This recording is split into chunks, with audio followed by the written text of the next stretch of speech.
بسم اللہ الرحمن الرحیم۔ آج ہم طریقہ جدیدہ کا اگلا سبق پڑھیں گے۔ آج پہلے سبق کی مشق ہے، تمرین الدرس الاول، پہلے سبق کی مشق۔ تمرین کا معنی ہوتا ہے مشق، تمرین کا معنی کیا ہوتا ہے؟ مشق۔ الدرس اس کا معنی ہوتا ہے سبق، الاول کا معنی ہے پہلا، پہلے سبق کی مشق۔ اب یہ تصویریں بنی ہوئی ہیں تو آپ نے یہ بتانا ہے کہ یہ کیا ہے، عربی میں آپ نے بتانا ہے۔ لکھا ہوا ہے ہاذا، ہاں عبد الرحمن بتاؤ، ہاذا یعنی یہ کیا ہے؟ ہاذا مقعد، ایک ہی بھی ہے کرسی، تو پھر مقعد ہے۔ کرسی کو عربی میں مقعد کہتے ہیں، ہاں تو جو ہے وہ بتانا آپ نے۔ کرسی کو عربی میں کیا کہتے ہیں؟ مقعد، کرسی کو عربی میں کیا کہتے ہیں؟ کرسیون، تو پھر یہ بتاؤ نا، کرسیون، ہاذا، کرسیون، ہاں ہاذا کرسیون، کرسیون، یہ کرسی ہے۔ ہاذا کرسیون، یہ کرسی ہے۔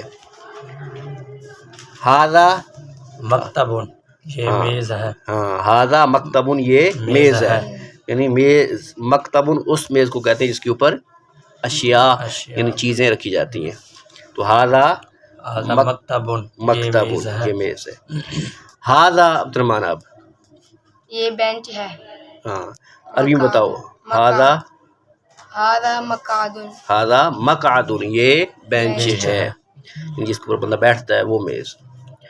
ہاذا مقعد، یہ بینچ ہے۔ ہاں ہاذا مقعد۔ اب یہاں دوسری لائن میں جو ہے وہ الفاظ دیے، چیزوں کے نام دیے، لیکن شروع میں کیا لگانا ہے؟ ہاذا لگانا ہے۔ کیا لگانا ہے؟ ہاذا۔ ہاں جی بتاؤ، ہاذا ہاذا بابن، ہاذا، بابن، ہاں پورا بولو نا۔ ہاذا بابن، اس کا معنی کیا ہے؟ یہ دروازہ ہے۔ یہ دروازہ ہے۔ ہاں جی آپ، ہاذا جدارن، یہ دیوار ہے۔ یہ دیوار ہے۔ ہاں جی آپ، ہاذا کتابن، یہ کتاب ہے۔ ہاں جی۔ اب یہاں کچھ نہیں دیا، سارا کچھ آپ نے بنانا ہے، ٹھیک ہے؟ بتائیں۔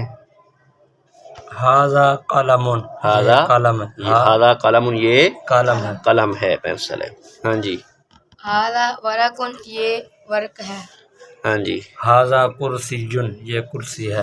ہاں جی، ہاذا بابن، یہ دروازہ ہے۔ ہاں جی، پھر آپ یہ بھی بتائیں، ہاذا جدارن، یہ دیوار ہے۔ آپ بتائیں۔ ہاذا مکتبن، یہ میز ہے۔ یہ میز ہے۔ تو آگے انہوں نے بتایا کہ ہم نے اس سبق میں کتنے الفاظ پڑھے ہیں، وہ بتا رہے ہیں۔ کتابن، قلمن، ورقن، کرسیشن، مکتبن، مقعدن،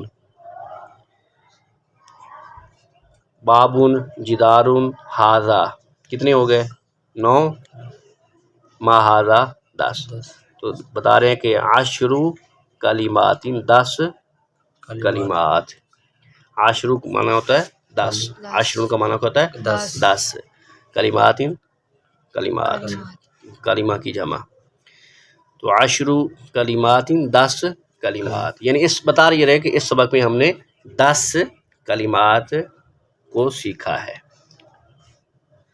آج کا سبق مکمل ہوا، کل انشاءاللہ اگلا سبق پڑھیں گے۔